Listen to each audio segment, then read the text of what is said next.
영국의 한 조그마한 마을에 교회가 있었습니다. 새로운 목사님이 부임해서 열심히 목회하시고 전도도 열심히 했습니다. 그런데 1년 후에 예수 믿고 구원받은 사람이 딱 한 사람 남았습니다. 그것도 10대 소년이었습니다. 목사님은요, 실망에 빠졌습니다. 하나님, 내가 이렇게 무력한 목회를 언제까지 하겠습니까? 전도의 열매도 많지 않은데 내가 어떻게 주님 앞에서 고개를 들 수 있겠습니까? 이렇게 실망하면서 힘들어했습니다. 그런데 이 교회를 통해서 예수를 믿게 된 소년이 바로 아프리카 선교의 털을 닦은 로버트 모파드였습니다. 그는 인종차별이 심한 남아프리카 공화국에 들어가서 복음을 전했던 최초의 선교사입니다. 그의 사위 역시 아프리카 복음화에 헌신한 선교사였는데 그가 바로 영국이 자랑하는 데이비드 리빙스턴입니다. 어린 소년 하나가 주님께 돌아온 사건은 그렇게 대단해 보이지 않을 수 있습니다. 그러나 그가 부르신 자리에서 하나님 나라를 위해서 쓰임받은 것을 보면 여러분 얼마나 놀랍습니까? 그렇습니다. 여러분 각자가 하나님의 부르심에 순종하여서 충성되게 사명 감당하시는 한 사람 되시기를 축복합니다. 그 한 사람을 통해서 하나님의 나라가 아름답게 확장될 줄로 믿습니다. 자, 부르심의 자리가 각각 달랐던 바울과 바나바가 2차 전도 여행 때는 흩어져서 전도 여행을 시작하게 되었습니다. 바나바는 사촌 마가와 함께 고향인 구브로 섬으로 내려가서 전도 여행을 시작했고요. 바울은 실라와 함께 북쪽으로 이동했습니다. 수리아 길리기아로 가서 교회들을 견고하게 했다라고 15장 마지막 부분에 이야기를 하고 있죠. 자, 그렇게 해서 바울은 더베와 루스드라를 다시 방문하게 됩니다. 여러분 더베와 루스드라 기억나십니까? 어떤 곳이죠? 1차 전도 여행 때에 이 바울과 바나바를 신으로 오해하고 추앙받았던 그런 곳이었습니다. 또 먼 곳에서 쫓아온 유대인들, 그들의 충동으로 인해서 바울이 돌에 맞아서 죽을 뻔했다가 다시 살아난 곳입니다. 자, 이 장소를 다시 찾은 바울은요, 감격과 감사가 넘쳐났습니다. 복음의 씨앗을 뿌렸는데 놀랍게 자라나서 교회들이 든든히 세워지고 있는 모습을 보았기 때문입니다. 우리 주변에도요, 안식년을 맞아서 귀국한 선교사님들을 우리가 볼 수가 있습니다.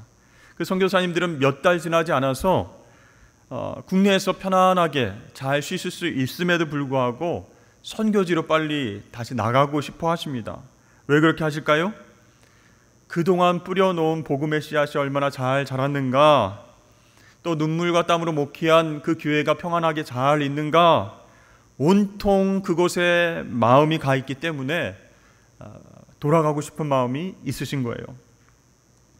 바울도 그런 동일한 마음으로 더베와 루스드라를 다시 방문했습니다. 그런데 그곳에서 디모데를 만나게 되었습니다.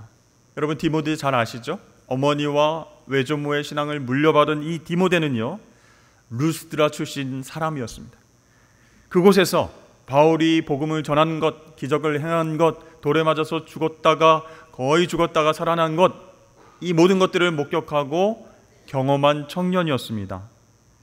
이제 디모데는요, 바울의 동역자로서 2차 전도 여행에 함께하게 되었다는 것이죠. 자, 이렇게 실라와 디모데와 함께 루스드라를 출발한 바울은 오늘날 튀르키예의 서부 지역 아시아에서 계속 복음을 전하기를 원했습니다. 그런데 성령께서 허락하지 않으셨어요.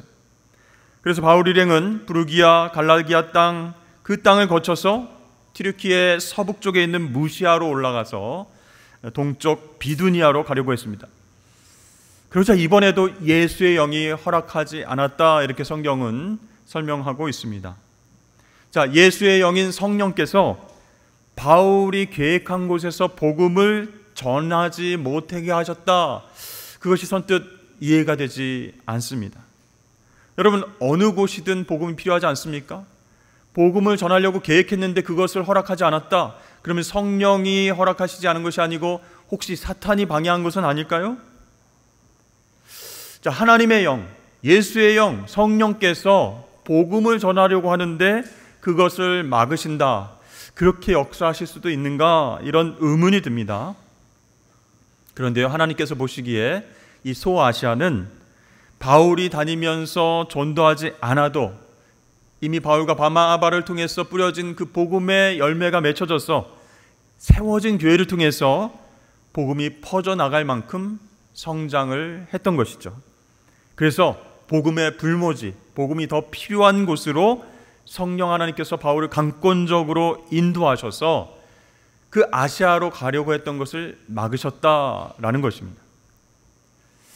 자, 이 말씀을 제가 묵상하면서 이런 생각이 들어요. 우리가 중요한 결정을 내려야 될 때 이 하나님 뜻을 어떻게 구별할 수 있을까? 나에게는 바울처럼 환상을 보여주시지도 않고 가지 말라, 이쪽으로 와라 이렇게 명령하시지도 않는 것 같은데 사탄이 방해하는 것일 수도 있는 이런 상황 가운데에 성령이 막으시는 것인가? 아니면 사탄이 방해하는 것인가? 어떻게 구분할 수 있을까? 이런 생각이 든다는 것입니다. 그런데 바울은요, 성령이 허락하시는 것과 막으시는 것을 구별했고요, 사탄이 회방하는 것도 분별을 했습니다. 데살로니가전서 2장 18절 말씀에 이렇게 나와 있습니다. 그러므로 나 바울은 한 번, 두 번 너희에게 가고자 하였으나 사탄이 우리를 막았도다. 여러분, 어떻게 분별할 수 있을까요? 사실 여러분, 사탄의 회방은 우리가 눈치채기가 쉽습니다. 사탄은 주로 외부적인 상황을 이용해서 방해하기 때문이죠. 자, 내부적인 상황, 내 마음 속에서 성령이 인도하신다는 확신과 평안이 있습니다. 그런데 외적으로 자꾸 가로막는 일이 생기고 반대하는 목소리가 있으면 그것이 바로 사탄의 역사다라는 것이죠. 내가 말씀과 기도 가운데 있다면 그것을 분별할 수 있는 것이에요. 그런데 좀처럼 분별하기 어려운 것이 성령께서 막으실 때입니다. 자, 바울이요, 소아시아 지역으로 가서 전도하겠다는 계획을 세웠는데 그것 자체는 결코 나쁜 일이 아니었죠. 그런데 마음에 확신이 서지 않아요. 평안이 있지 않아요. 계속 두렵고 힘들어요. 그렇다면 그것은 성령께서 막으시는 일이다라는 것이에요. 여러분, 성령이 허락하시는 일은요, 내 마음 가운데 평안을 주신다라는 사실을 꼭 기억하실 수 있기를 바랍니다. 성령은요, 우리 마음속에 두려움과 걱정을 사라지게 하세요. 왜 그렇습니까? 내가 하려고 하는 것이 아니고 성령 하나님께 맡겼기 때문에 평안함을 주시는 거예요. 여러분, 바울이 엄청난 핍박과 환난 속에서도 놀라운 열매들을 많이 맺게 된 이유가 무엇입니까? 바로 그 모든 사역들이 성령께서 이끄시는 일이었기 때문에 바울은요, 두려움 없이 사역을 감당했습니다. 그래서 열매를 맺을 수 있었던 것이죠. 그러므로 사랑하는 성도 여러분, 성령께서 이끄시는 대로 분별하고 순종하실 수 있기를 축복합니다. 나의 계획과 열정이 있어요. 너무 크고 막 넘쳐 흐릅니다. 그러나 그것으로 하나님의 일을 이루는 것이 아니다라는 것이에요. 성령 하나님께서 우리의 마음을 열어주시고 평안을 주실 때 그때 순종해야 우리는 하나님 일에 쓰임받게 될 줄로 믿습니다. 자, 바울 일행은 무시아에서 비두니아의 반대쪽에 있는 드로아로 내려갔습니다. 드로아는 아시아와 유럽을 선박으로 이어주는 항구 도시였습니다. 자, 그렇게 드로아에 도착한 바울이 밤에 잠을 자다가 환상을 보게 됩니다. 마게도냐 사람이 들어와라, 들어와라. 드로아에서 꿈을 꿔서 들어와라, 들어와라. 바울에게 이쪽으로 와서 도와달라라고 하는 그런 환상을 보게 되었어요. 자, 바울은 그 환상을 보고 잠에서 깼습니다. 어떻게 했을까요? 혼자 판단하지 않고 팀원들과 일행들과 그 일에 대해서 나누고 같이 의견을 물었습니다. 그렇게 해서 이 바울 일행이 결론을 내게 되는데, 그것은 하나님께서 소아시아 지역이 아닌 유럽으로 건너가서 복음 전하기를 원하시는구나 라는 것을 깨닫게 된 것이에요. 오늘 10절 말씀을 보니까 바울이 그 환상을 보았을 때 우리가 곧 마게도냐로 떠나기를 힘쓰니 이는 하나님이 저 사람들에게 복음을 전하라고 우리를 부르신 줄로 인정함이러라. 여러분, 여기서 우리는 누구이겠습니까? 조금 전에 말씀드렸던 바울과 실라와 디모데가 팀으로 움직이고 있었죠.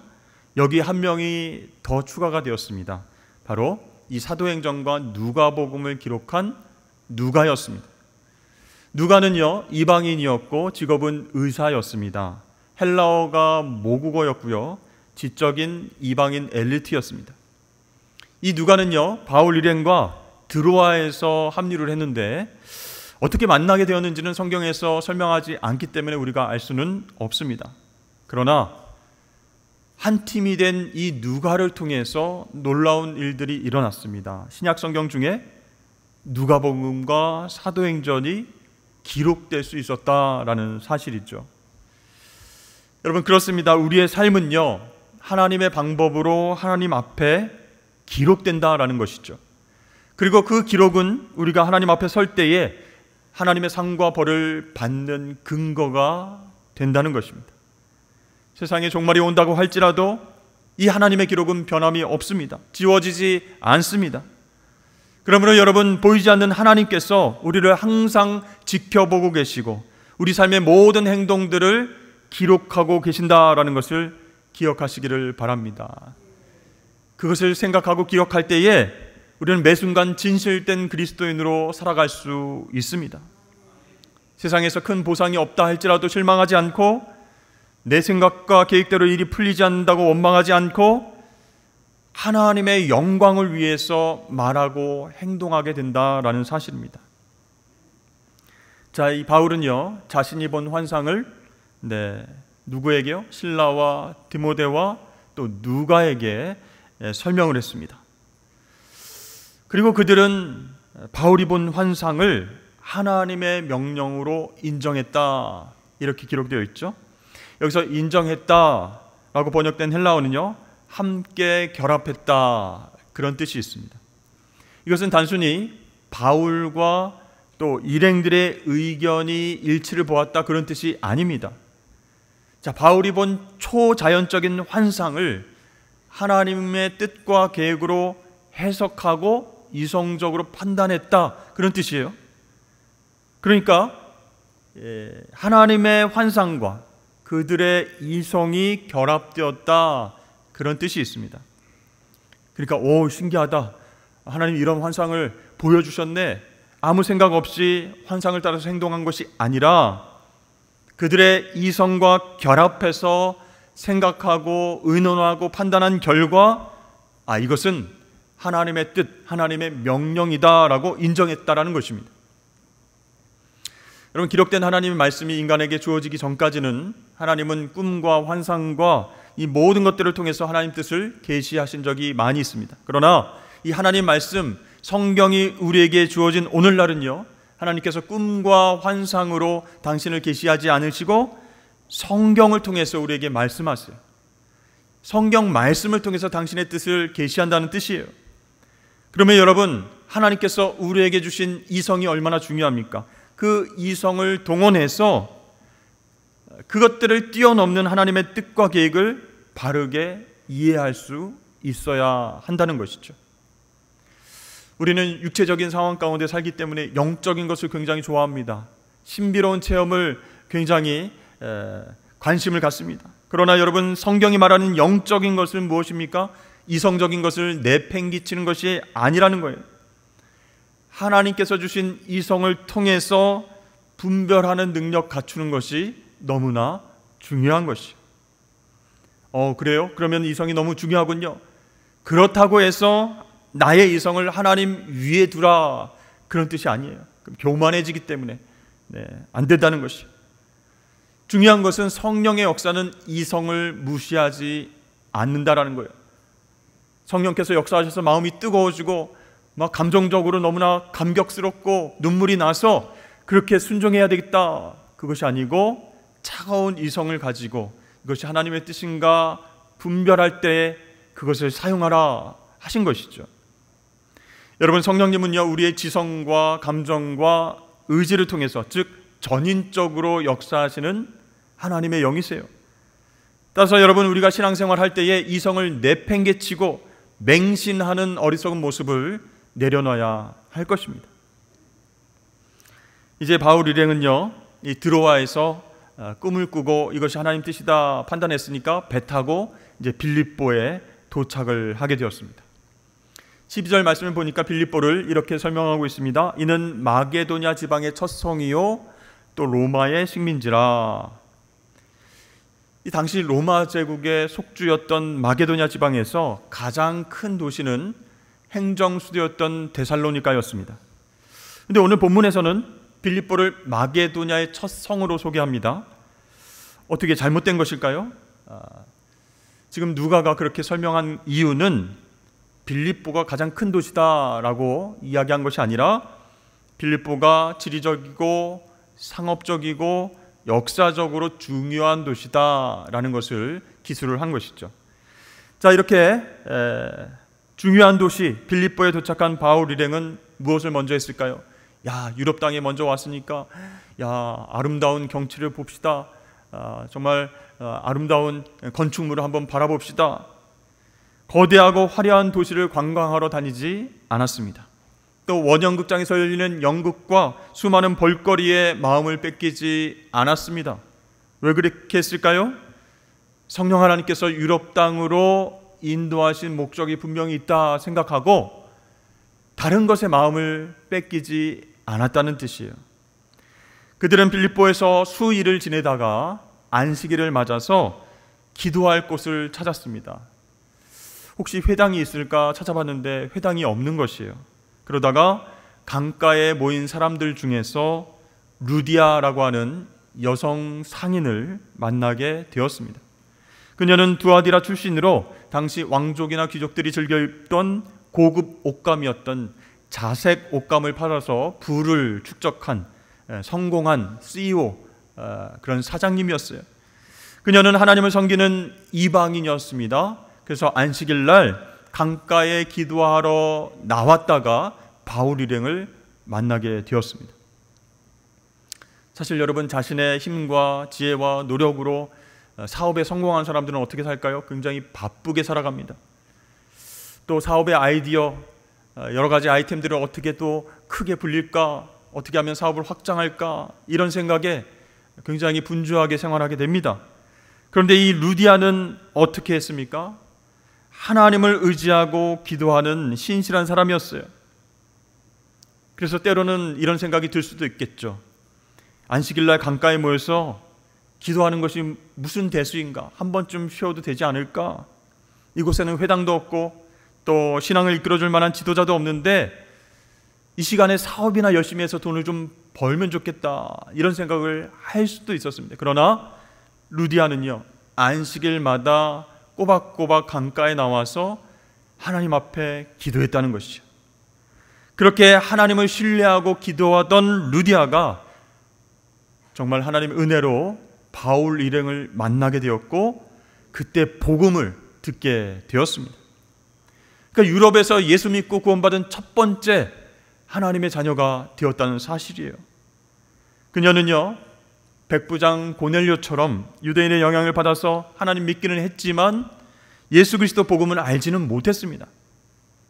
자, 바울은요, 강가에 모인 여인들에게 장시간에 걸쳐서 복음에 대해서 설명했습니다.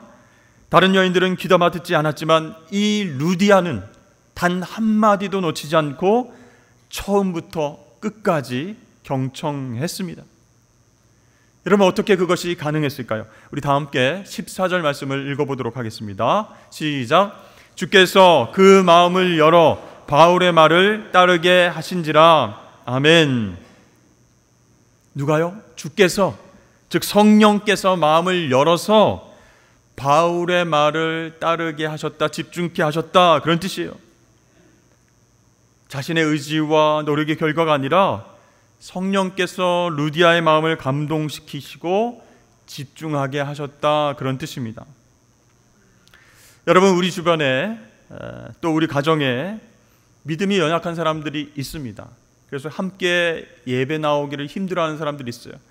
계속 곤면하고 또 강압적으로 또 끌고 나오기도 하고 그런 경우가 있어요. 이렇게 믿음이 연약한 남편과 아내와 또 자녀들이 함께 나와서 예배하는 경우도 종종 있을 줄로 압니다. 그런데 함께 예배를 드릴 때 옆에서 자꾸 졸고 있어요. 그리고 또 목사님이 열심히 말씀을 전하고 있는데 하품을 하면서 집중을 못하고 있습니다. 그렇다고 옆구리 쿡쿡 찌르고 핀잔을 주면서 눈으로 레이저를 쏘면서 왜 여기에 따라왔니? 당신은 여기서 뭘 하는 겁니까? 하면서 핀잔을 주시지 마시길 바랍니다. 가만히 생각해 보면 주중에 가정을 위해서, 우리를 위해서 얼마나 열심히 일했으면 주일날 피곤해서 그렇게 하겠습니까? 불쌍히 여기는 마음을 주시옵소서, 이렇게 바라봐야 될 것이에요. 그러면서 여러분, 핀잔 대신에 그분을 위해서 이렇게 기도하시길 바랍니다. 성령 하나님, 그 마음을 열어서 하나님 말씀에 집중하게 하여 주시옵소서. 그렇게 열심히 기도하면서 함께 예배 참석했는데 그래도 졸거나 그래도 집중을 못한다면 성령께서도 피곤하신 줄로 알고 그리 아니하실지라도 예배에 참석하게 해주신 것만으로도 감사합니다, 이렇게 다시 기도를 하시길 바랍니다. 난생 처음 유럽 대륙으로 건너간 바울이요, 안식일날 강가에서 복음 전했을 때 거기에 많은 여인들이 있었습니다. 그러나 그 여인들 중 루디아만이 복음을 받아들였고 그녀의 집안 식구들 모두 세례를 받는 놀라운 일이 발생하게 되었습니다. 나중에 그녀의 집이요, 빌립보 교회의 모태가 되었습니다. 하나님 앞에 바로 선 한 사람, 그 루디아를 통해서 하나님 나라가 유럽 땅에 확산되어지는 놀라운 역사가 일어났습니다. 여러분, 빌립보 교회는요, 바울에게 큰 위로가 되는 그런 교회였습니다. 끝까지 바울이 신뢰하며 응원하며 기도했던 교회였습니다. 나중에 바울은요, 빌립보 교회 교인들에게 편지하면서 이렇게 인사합니다. 내가 너희를 생각할 때마다 나의 하나님께 감사하며 간구할 때마다 너희 무리를 위하여 항상 간구함은 너희가 첫날부터 이제까지 복음을 위한 일에 참여하고 있기 때문이라. 너희 안에서 착한 일을 시작하신 이가 그리스도 예수의 날까지 이루실 줄을 우리는 확신하노라. 아멘. 그러니까 첫날부터 이제까지 복음을 받아들인 순간부터 지금까지 복음을 위한 일에 열심히 참여하고 있다, 칭찬했어요. 여러분들도 루디아처럼 그렇게 쓰임받을 수 있음을 믿으십니까? 성령 하나님께서 마음을 열어주셔서 순종하는 사람은요, 그렇게 쓰임받을 수 있어요. 그런데 억지로 섬기고 봉사하지 않습니다. 마지못해서 불평불만하며 일하지 않습니다. 대신 기쁨과 감사의 마음으로 은혜를 나누면서 섬기게 된다라는 것이에요. 루디아가요, 복음을 듣고 너무 기뻤습니다. 자신이 이방인인데도 구원의 문을 활짝 열어주셨구나, 예수 그리스도만 믿으면 내가 하나님 자녀가 될 수 있구나, 감격스러워서 바울 일행은 자기 집으로 다 초대합니다. 그리고 자기 집 식구들 다 세례받게 하고 며칠 동안 쉴 수 있도록 모든 여건을 열어줍니다. 여러분, 교회 안에는요, 서로 섬겨야 할 일들 굉장히 많이 있습니다. 교회 밖에도요, 손을 내밀어서 붙잡아줘야 될 사람들 너무 많이 있습니다. 하지만 억지로 안 된다는 거예요. 아무리 그 교회가 전도와 선교와 구조와 봉사를 많이 한다 할지라도 성도들의 마음이 성령께서 주시는 그 은혜에 사로잡히지 않으면 잘 안 되는 것이에요. 우리 부산 땅에는 복음이 전해지지 않은 황무지가 많이 있습니다. 또 태어나서 지금까지 한 번도 교회에 가본 적이 없는 분들도 많이 있습니다. 여러분, 바울과 그 일행들 생각해 보십시오. 아시아에서 복음을 전하려고 했지만 성령께서 막으시고 유럽 땅 마게도냐 빌립보로 인도하셨습니다. 거기에서 루디아를 만나게 하시고 그녀의 마음을 열어주셨습니다. 이러한 역사를 볼 때에 마찬가지로 우리를 부산 땅으로 인도하신 하나님의 특별한 이유와 목적이 있다라는 것을 여러분 믿으실 수 있기를 바랍니다. 우리 주변에 만나고 있고 교제하게 하신 사람들, 그 사람들 우연이 아니라 성령께서 인도하심의 결과라고 여러분 생각하지 않으십니까? 그렇게 생각하신다면 여러분 삶의 자리에서 만나게 하신 분들을 위해서 이렇게 기도했으면 좋겠습니다. 성령님, 이분의 마음을 열어주옵소서. 제가 그 마음을 열 수 없습니다. 성령께서 해 주옵소서. 사도행전의 루디아와 같은 사람 되게 하여 주시옵소서. 바울이 유럽 땅에 복음을 전하기 위해서 그렇게 노력했지만 성령께서 바울 일행의 마음을 열어주시고 루디아의 마음을 열어주셔야 가능하게 된 것을 우리가 깨달았사오니 우리 사랑하는 가족들, 내가 아는 지인들, 그들의 마음도 성령께서 활짝 열리게 하여 주시옵소서. 이렇게 기도하시면 좋겠어요. 여러분, 성령 하나님은 인격이십니다. 억지로 싫은데 강제적으로 역사하시면서 복음 좀 전해라, 전도해라, 예배해라 그렇게 말씀하지 않으세요. 다만 성령께서 우리 마음을 열어주실 때 순종하는 그 한 사람, 그 사람을 통해서 하나님 나라의 귀한 역사를 이루어 가시는 줄로 믿으시길 바랍니다. 여러분, 그렇게 성령의 역사와 인도하심을 사모하시면서 순간순간 마음 열고 순종하심으로 주의 일을 감당하시는 저와 여러분 되시길 축복합니다.